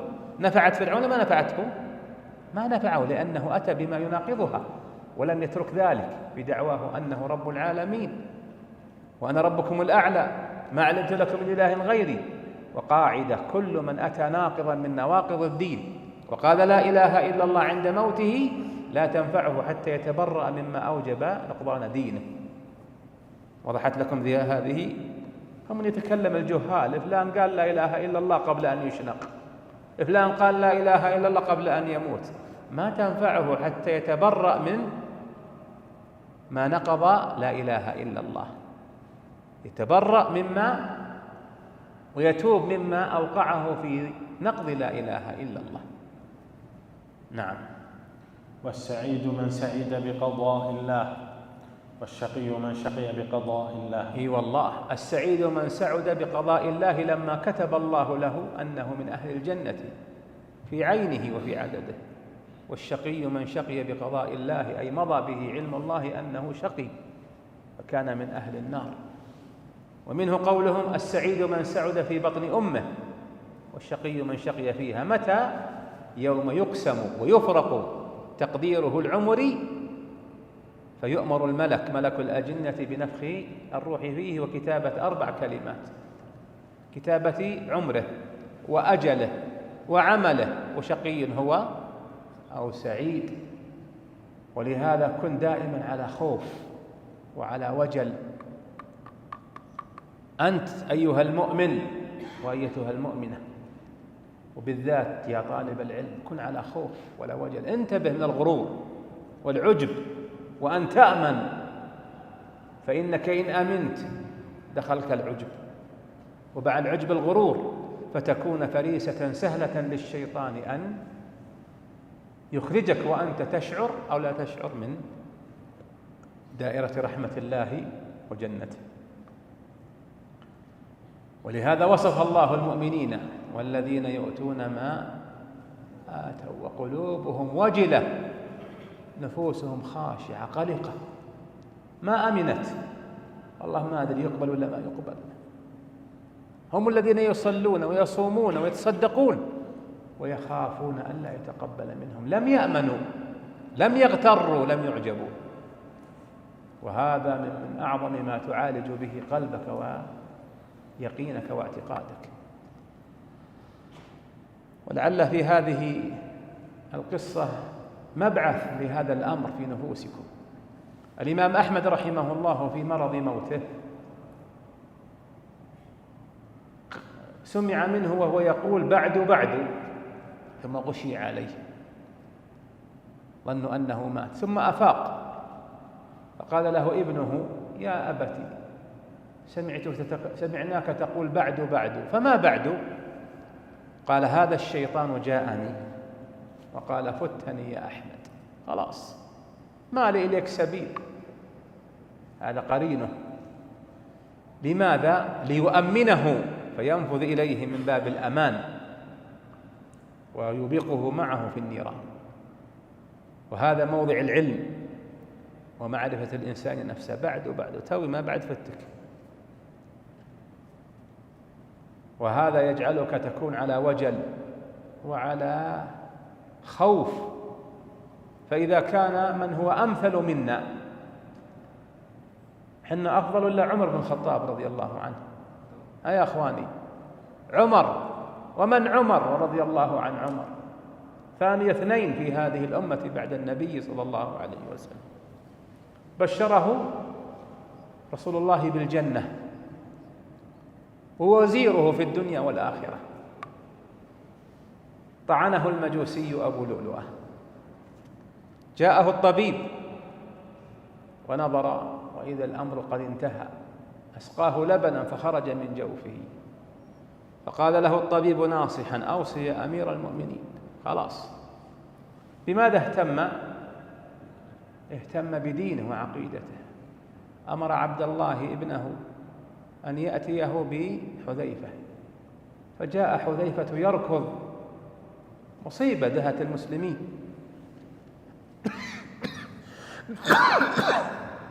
فقال رضي الله عنه عمر: يا حذيفة، أأنا ممن سماني لك رسول الله؟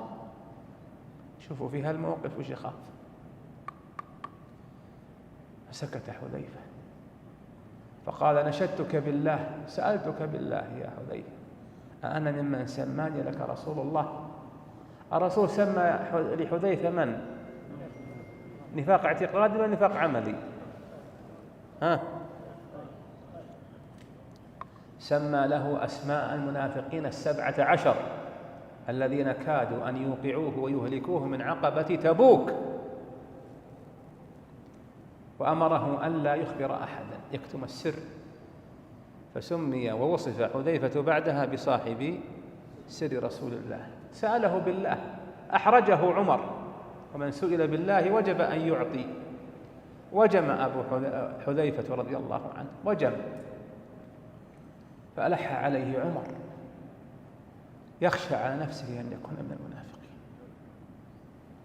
فقال: لا يا أمير المؤمنين، أي لم يسمك لي، ولا أخبر بذلك بعدك أحدا، لا أخبر بهذا أحدا بعدك ولو سألني بالله.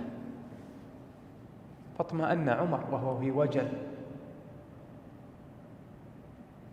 من يأمن النفاق وقد خافه عمر على نفسه؟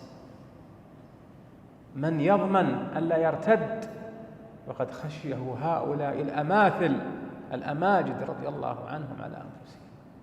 لأن العبرة بالخواتيم، لا العبرة بكثرة العمل والاغترار والإعجاب به. وبين يدي ذلك احذر أن تكون شماتا لمن بلوا بنقص العمل في فسق أو بدعة أو كفر، بل الهج إلى الله بالثناء والحمد أن هداك وأضل غيرك، وأن وفقك وخذل غيرك. هذا الذي يجب أن يكون بين أعيننا وفي قلوبنا يا رعاكم الله. فإن فعلت ذلك رجي لك ما وعدك به النبي صلى الله عليه وسلم في الصحيح: من رأى مبتلا فقال الحمد لله الذي عافاني مما ابتلاك به وفضلني على كثير ممن خلق تفضيلا. قال عليه الصلاة والسلام: إلا كان حقا على الله أن يعافيه من ذلك البلاء. يشمل البلاء الحسي بالأمراض والفقر والسجن والأذى، والبلاء المعنوي وأعظمه بلاء الدين وبلاء الإيمان، البلاء الذي يصرف ويخرج من الإيمان. نعم. وأصل القدر سر الله في خلقه. أصل القدر سر الله في خلقه. رجع إلى القدر مرة ثانية. وين المرة الأولى؟ لا راد لقضائه، فمشيئته تنفذ، لا مشيئة للعباد إلا ما شاء له. وقدر لهم أقدارا وضرب لهم آجالا. ولهذا قال العلماء إن الطحاوية فيها ماذا؟ فيها هذا التنوع، لأنهم رحمه ما عندهم فصل أول فصل ثاني فصل ثالث، علومهم منتثرة، فرجع للقدر مرة ثانية لكثرة وقوع الانحراف فيه. وذكر لكم هذه القاعدة أن القدر ماذا؟ سر الله في خلقه. من ذهب يكشف هذا السر يضيع يهلك. إذن وش الموقف من القدر؟ أن تؤمن به وتسلم له، تؤمن به وماذا؟ وتسلم له. طيب، لما قال وأصل القدر سر الله في خلقه. نعم، اقرأ. لم يطلع على ذلك ملك مقرب ولا نبي مرسل. والتعمق. نعم، لما كان القدر سر الله في خلقه لم يطلع عليه، أي القدر الشامل، لا ملك من الملائكة على جلالتهم ومكانتهم عند ربي، ولا نبي مرسل. كيف تتطلع أنت تتعالى وتتكبر في أن تخوض في القدر سلبا وإيجابا، تحليلا وتحريما؟ يجب على الله كذا ولا يجوز عليه كذا. اعرف قدرك وانتبه، تتطاول على مقام ربك. وثمة قاعدة في أقدار الله المؤلمة، لأن هي المعترك. سمعت أحد يعترض على قدر الله الطيب والخير؟ أحد يعترض عليه. إذا جاء كمال ولا منصب أحد يقول لا أنا أعترض على القضاء والقدر؟ لا. لكن لا جاءت مصيبة وفقد وأقدار مؤلمة جاء معها الاعتراض والتسخط والتجزع. ونحن مأمورون في أقدار الله المؤلمة ب3 أشياء، هي 3 مراحل. أولها الصبر، تصبر على قضاء الله المؤلم، وهذا إيمانك بالقدر شره ومره. مرتبة أعلى منها أن ترضى بقضاء الله المؤلم، والرضا صبر وزيادة. ليس معناها أن تتمنى قضاء الله المؤلم وقدره المؤلم، لا تتمنه، لأنك ما تدري تصبر ولا ما تصبر. لا تتمنوا لقاء العدو، فإذا لقيتموه فسألوا الله العافية. كم هذه المرحلة؟ الثالثة أن تواجه قدر الله المؤلم بالشكر، وهي مرحلة أعلى من الصبر ومن الرضا، شكر الله على أقداره المؤلمة. وهذا لا يتأتى إلا مع إيمان راسخ واستحضار لهذه المعاني عند وقوعها. وفيها قال صلى الله عليه وسلم: إنما الصبر متى؟ عند الصدمة الأولى. نعم. وهذا القول أن القدر سر الله في خلقه، من ذهب يكشفه أحرقه الله بالنار، يروى عن علي رضي الله عنه أمير المؤمنين، ويروى عن ابن عباس. وبه نعلم أن من كان بالله أعلم كان منه أتقى وأخوف وأخشى سبحانه وتعالى. نعم. والتعمق والنظر في ذلك ذريعة الخذلان وسلم الحرمان ودرجة الطغيان. نعم، التعمق في القضاء والقدر، ليش وما ليش، ولو قدر كذا وما كان كذا. والنظر في ذلك، إدامة النظر في القدر ذريعة أي وسيلة وطريق الخذلان، لأنك دخلت في علم لا يستوعبه عقلك ولن يدركه مهما علا فهمك، ولا يبلغه قدرك، إذ هو سر الله في خلقه. من ذهب يكشف ستر الله هتكه وفضحه وأوبقه. وهو سلم الحرمان، أن تحرم العلم وتحرم نتيجته بالعمل. وهو درجة الطغيان، لأنك تعاليت وتعاظمت وتكبرت حتى تتطاول على علم كشفه الله عنك لأنك لست أهلا له، ستره الله عن ملائكته وكتبه، فكيف أنت؟ لأن هذا القدر من علم الله، وعلم الله أخص خصائص ربوبيته سبحانه وتعالى. تمدح بذلك. بماذا؟ بهذا العلم الذي هو علم الغيب والشهادة ومفاتح الغيب ولا يعلمها إلا هو. نعم. فالحذر. نعم. فالحذر كل الحذر من ذلك نظرا وفكرا ووسوسة. نظرا، الحذر كل الحذر من ذلك، أي من التعمق والتطلع ومحاولة التكشف، وليه وما ليه. فمن الناس من إذا وقع عليه قدر الله المؤلم قال: ليه أنا يا ربي؟ لا تعرف قدرك وتستحي من ربك؟ تسأل ربك هذا السؤال التعنتي: ليه أنا يا ربي؟ ليش أنا ربي يصيبني كذا؟ قد يقوله البعض بلسان المقال، وبعضهم بلسان حاله وقلبه. ولهذا عند وقوع القدر المؤلم الهج إلى الله حمدا وشكرا وثناء، وتصبر، ثم ارضى، ثم اشكر، وانظر ما يأتيك من ربك من أنواع الخيرات. الحذر كل الحذر من ذلك نظرا، أي تفكيرا وبحثا، وفكرا أي تفكرا، ووسوسة لأنه يورثك الوسواس. ومنها السؤال: أهل الجنة وأهل النار. نعم. فإن الله طوى علم القدر عن أنامه، أي عن خلقه، ملائكة وأنبياء ومن دونهم. طواه أي كتمه عنهم، ونهاهم عن مرامه، عن طلبه، لأنه دون مستوى إدراكهم مهما بلغ عندهم من العلم والإيمان. بل العلم والإيمان يوجبان الكف والرضا والصبر على أقدار الله، كما قال جل وعلا: لا يسأل عما يفعل وهم يسألون. ليه يا ربي حنا كذا؟ ليه حنا في بلاد حارة مقحطة وغيرنا في جنان وفي أنهار وبلاد؟ أنت تعترض على قضاء الله؟ أنت ما تستحي، ما تأدبت مع ربك، لم تستحي منه جل وعلا، والحياء من الله أعظم أنواع الحياء، في توحيده فلا تشرك به، وفي أن لا تتدخل في ما لا يعنيك. لا يسأل عما يفعل وهم يسألون، لأنه الخالق وهم مخلوقون، لأنه الرب وهم المربوبون، لأنه المعبود وهم العابدون.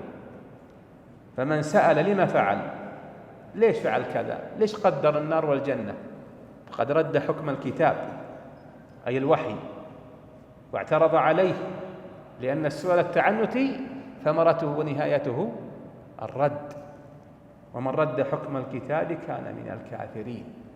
فالكتاب هنا بآل الاستغراقي لتشمل ماذا؟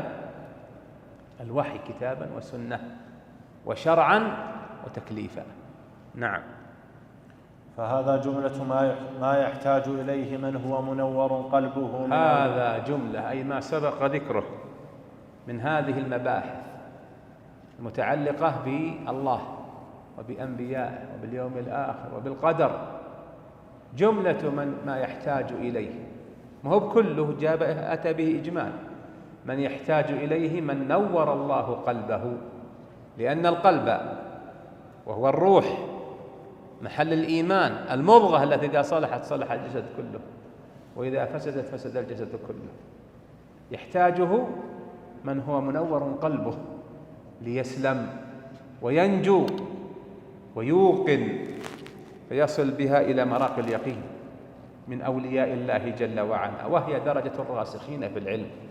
ترى ما هو بالرسوخ في العلم بكثرة المعلومات، لو كان الرسوخ بكثرة المعلومات سبقنا بذلك أهل الكتاب، فإن الله وصفهم في غير ما آية بالذين أوتوا العلم. ولو كان الرسوخ بكثرة المعلومات كان جوجل ما يلحقها أحد، ولا لا يا أخواني؟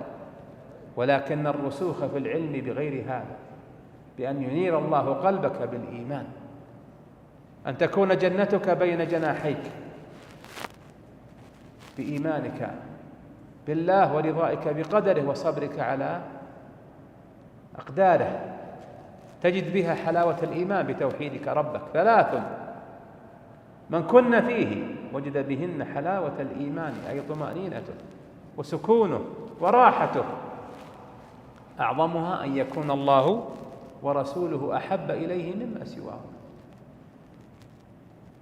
لأن الحب الصادق وهو في حق الله حب مع ذل وتعظيم، وحب الرسول حب مع إجلال واتباع، ليس كما يدعي الصوفية والأعاجم العشق الإلهي، حتى من أسمائهم عاشق إلهي.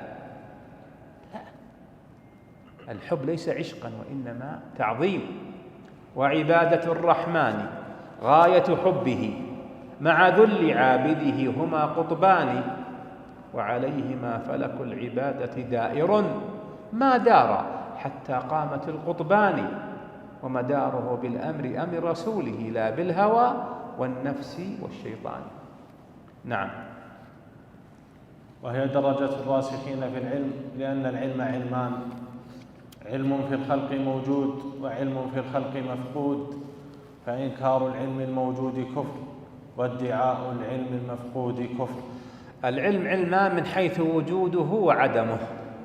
النوع الأول علم في الخلق موجود، وأعظمه علم الوحي، موجود بإيجاد الله له وإنزاله وبعث رسله به وتعليمه، وهو القائل جل وعلا: وعلمك ما لم تكن تعلم وكان فضل الله عليك عظيما. فإنكار هذا العلم الموجود كفر، كما فعله المشركون والضالون من المبتدعة وأهل الأهواء. وعلم في الخلق مفقود، منه علم القدر، منه كيفيات ما في الغيب، منه حقائق أسماء الله وصفاته وأفعاله وذاته، منه حقائق ما في الجنة وفي النار، مفقود في الخلق. فمن طلب العلم المفقود أو ادعاه فقد كفر، ومن أنكر العلم الموجود فقد إيش؟ فقد كفر. نعم. ولا يصح الإيمان إلا بقبول العلم الموجود وترك طلب العلم المفقود. لا يصح إيمانك إلا بها، بأن تؤمن بما فرض الله عليك، وهو إيمانك بوحيه كتابا وسنة، وتدين الله بذلك، تعمل به، وتترك العلم المفقود، فإن بحثت عنه فإنك وقعت في أعظم المزالق. وبه حار ثم ضل ثم كفر الأساطين الأذكياء الذين حاولوا اختراق هذا العلم المفقود. لو كان فيك جهد وفيك حرص حطه في العلم الموجود تتفقه به، ولكن الشياطين أبت إلا.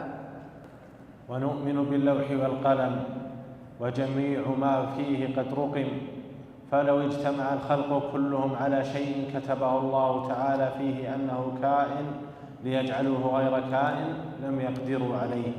أنا اللي حفظتها هكذا: ونؤمن باللوح والقلم وبجميع ما فيه قد رقم. أشار إليها في نسخة عندكم؟ نعم. أي نعم.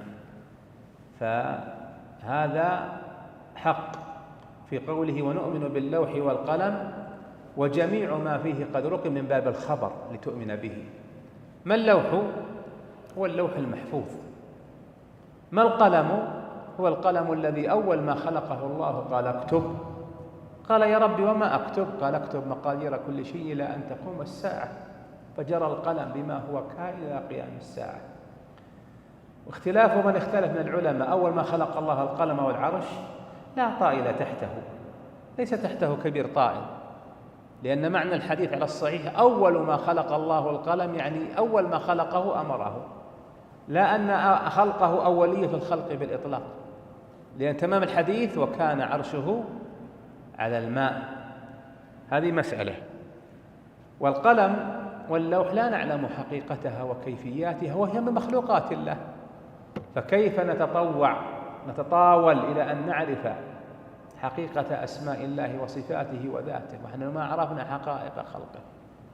قد روى أبو القاسم الطبراني وغيره في حديث محتمل عن ابن عباس رضي الله عنهما قال النبي صلى الله عليه وسلم: خلق الله لوحا محفوظا من درة بيضاء صفحاتها من ياقوتة حمراء، قلمه نور وكتابه نور، لله فيه في كل يوم 60 و300 نظرة، يخلق ويرزق ويحيي ويميت ويفعل سبحانه ما يشاء.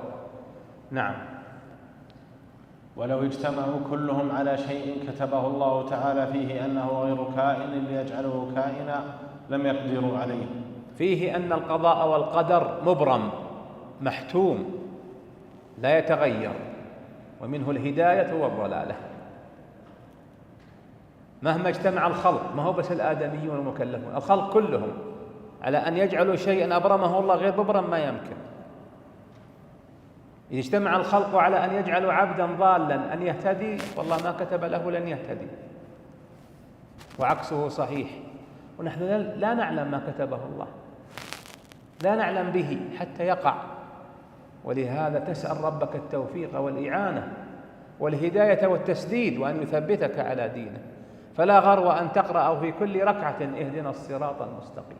أنت مهدي يوم أنك صليت، مهدي يوم أنك آمنت، لكن من يضمن أنك تبقى على هذا حتى تموت؟ وفي صحيح مسلم وغيره قال النبي صلى الله عليه وسلم: إن قلوب العباد بين أصبعين من أصابع الرحمن يقلبها كيف يشاء. ولهذا القلب سمي قلبا لكثرة تقلبه، وكان من دعائه عليه الصلاة والسلام: اللهم مقلب القلوب والأبصار ثبت قلوبنا على دينك. في الرواية الأخرى: اللهم مصرف القلوب والأبصار صرف قلوبنا إلى طاعتك. تلح على الله بالدعاء وبالهداية. هذا الإلحاح ينفعك في عدة مقامات. ينفعك بأنك دعوت الله، والله يحب من عبده أن يدعو. ينفعك بأن الله وعدك بالإجابة ولن يخيب من دعاه. ينفعك بأنك عبدت الله بالدعاء. ينفعك بتحقيق سؤلك وطلبتك أن يهديك الله. وكل من أكثر الطرق لا بد أن يلج، لا بد أن يلج. هذا في أمور الدنيا، فكيف بما عند الله وهو أكرم الأكرمين سبحانه وتعالى. ويحملك ذلك على حسن الظن بالله والثقة به، وعلى كمال رجائه وخشيته سبحانه وتعالى. نعم. جف القلم بما هو كائن إلى يوم القيامة، وما أخطأ العبد لم يكن ليصيبه، وما أصابه لم يكن ليخطئه. وعلى العبد. ولهذا جاء في حديث ابن عباس رضي الله عنهما المخرج عند أهل السنن قال: كنت رديف النبي صلى الله عليه وسلم على حمار، قال: يا غلام، في رواية يا غليم، إني أعلمك كلمات، احفظ الله يحفظك، احفظ الله تجده تجاهك. يحفظ الله أي يحفظ أوامره وطاعته وعبادته. إذا سألت فاسأل الله، وإذا استعنت فاستعن بالله، واعلم أن الخلق، في رواية الأمة، لو اجتمعوا على أن ينفعوك بشيء لم يقدره الله عليك لم ينفعوك، ولو اجتمعوا على أن يضروك بشيء لم يكتبه الله لك لم يضروك. رفعت الأقلام وجفت الصحف. يعني قدر الله وقضاؤه الذي سبق به علمه وكتابته ومشيئته وخلقه مبرم محتوم، لا بد من وقوعه، لا بد من تحققه. نعم. وعلى العبد أن يعلم أن الله تعالى سبق علمه في كل كائن من خلقه، فقدر ذلك بمشيئته تقديرا محكما مبرما، ليس فيه ناقض ولا معقب ولا مزيل ولا مغير ولا محول ولا زائد ولا ناقص من خلقه في سماواته وأرضه. وذلك من عقد الإيمان وأصول المعرفة. ذلك من عقد الإيمان، أي الإيمان بالقضاء والقدر في مراتبه الأربعة المتضمنة لكلامه. علم الله السابق بكل شيء قبل وقوعه، هذه الأولى. الثانية أن كل ما علمه جل وعلا مما يقع كتبه في اللوح المحفوظ. ثالثا أن كل شيء مقدر شاءه الله وأراده. رابعا أن كل مقدر فإن الله خالقه. فهذا من عقد الإيمان، أي من عقيدة الإيمان، لأن العقيدة سميت عقيدة حيث ينعقد عليها القلب أي يتوثق. والعقيدة هنا والعقد غير الفكرة التي تعرض وتزول والهقاوي والهواجيس ومنها الوساوس، إنما الشأن بالعقد، ما ينعقد عليه قلبك وإيمانك. يجب أن ينعقد على ذلك لتسلم وتنجو وتنتفع بهذه العقيدة. نعم. وذلك من عقد الإيمان وأصول المعرفة والاعتراف بتوحيد الله وربوبيته. أين التوحيد والربوبية هنا؟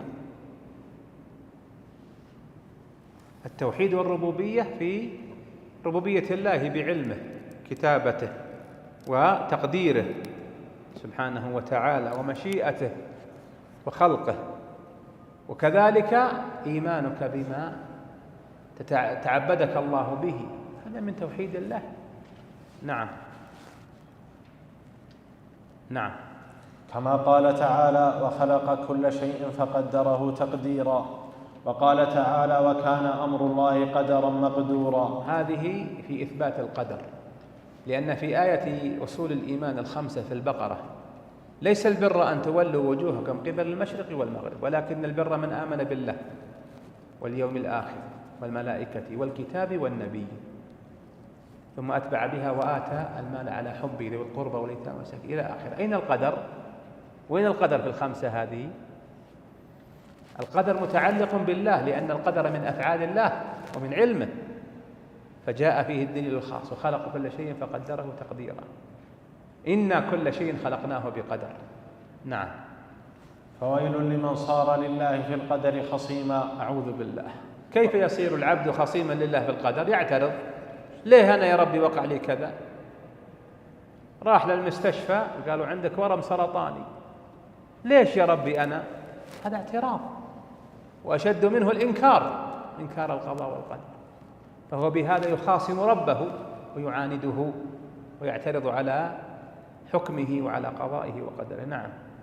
وأحضر للنظر فيه قلبا سقيما. نعم، أحضر للنظر في القدر قلبا سقيما مريضا بالشبهات والاعتراضات والتسخط، هذا القلب المريض السقيم. أما القلب المؤمن المطمئن فهو مع القدر في مراحل ثلاث، أدناها الصبر، أعلى منه الرضا، وأعلى منهما الشكر. نعم. لقد التمس بوهمه في فحص الغيب سرا كتيما. التمس بوهمه، طلب بوهمه وظنه الفاسد أن يكشف في القدر سرا مكتوما كتيما. نعم. وعاد بما قال أفاكا أثيما. عاد على نفسه وعلى دينه وعلى من يسمع له، أفاك كثير الإفك والكذب، أثيما واقعا في الإثم بأن رفع نفسه حتى جعلها في مقام الاعتراض على قضاء الله وقدره. فانتبهوا واحذروا وحذروا. نقف على قوله رحمه الله: والعرش والكرسي، نجعلها في الدرس القادم بإذن الله. والله سبحانه هو الموفق، وهو المسؤول أن يهدينا وإياكم صراطه المستقيم، وأن يخالفنا ويخالف بنا طريقة أصحاب الجحيم، وأن يسلك بنا مسالك رضوانه، فيحل علينا رضوانه على العالمين، لنا ولكم ولوالدينا ووالديكم ومشايخنا وولاتنا وذرارينا ولجميع المسلمين. اللهم صل وسلم على نبينا محمد وعلى آله وأصحابه أجمعين. ونفتح المجال لكم؟ لثلاثة أسئلة، وأرجو اللي سأل يفتح المجال لغيره. سم.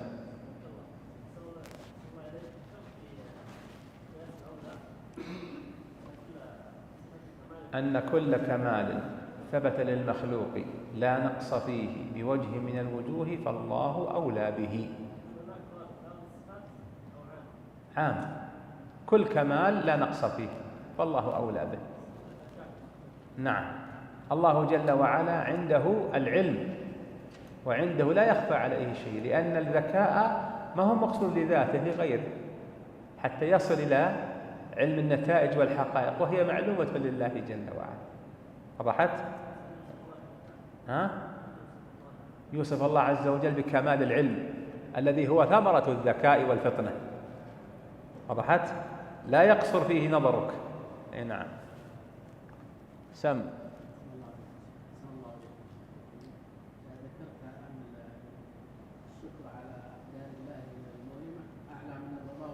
نعم. هل يوجد مثال من عمل النبي صلى الله عليه وسلم والأنبياء والصحابة؟ اللهم صل وسلم عليه. نعم، كل عمل نبينا في الأقدار المؤلمة مقام الشكر، فالنبي في الأقدار المؤلمة صبر ورضي وشكر صلى الله عليه وسلم. ولهذا علمنا إذا وقعت المصيبة أن نقول إنا لله وإنا إليه راجعون، اللهم أجرني في مصيبتي. هذا الدعاء يدل على الرضا إذا خرج من القلب. أما من اللسان يكون سائل الأذكار التي لا يستشعرها. أنت سألت؟ تفضل. يقول: هل هناك قاعدة لمعرفة المرجئة؟ نعم، في قاعدة مسددة عني بها العلماء في معرفة الإرجاء وأهله. ما تتأتى خذني جيتك حتى تقرأ في كتب العلماء. يقول العلماء إن الأصول الكاشفة للإرجاء ثلاثة. هذه أصول، لأن هناك فروع تأتي بعدها. الأصل الأول الإيمان يزيد وينقص، فالمرجئة عندهم ما يزيد ولا ينقص، ولا يهونون الوعيدية من الخوارج المعتزلة. الأصل الثاني الذي يكشفهم ويكشف غيرهم الإيمان، يتبعض ولا ما يتبعض؟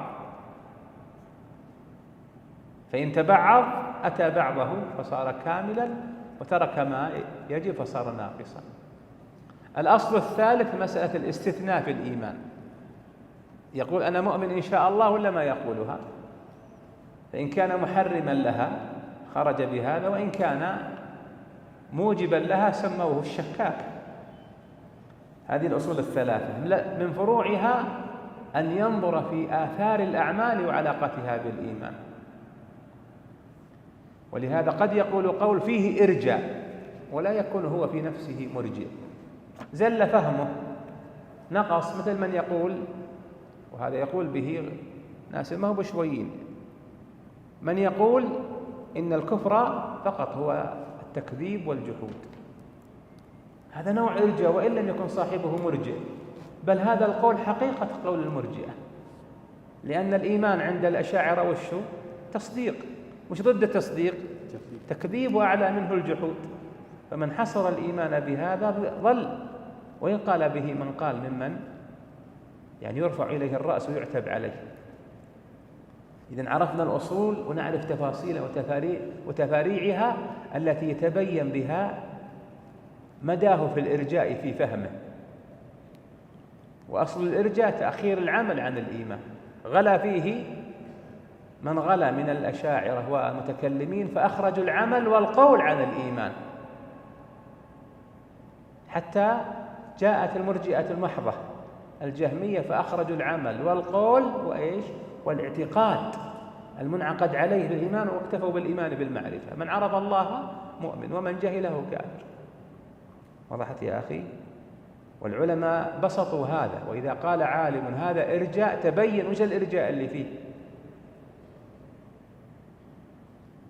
ومن ذيوع هذه المسألة التي ربما يحصل فيها تنابز بين الطلبة مسألة كفر تارك الصلاة. لا يلزم أن من لم يكفر تارك الصلاة أن يكون مرجئا، مراعاة لما وقع فيها من الخلاف الناشئ والحادث، لأنه خلاف في فهم الأدلة.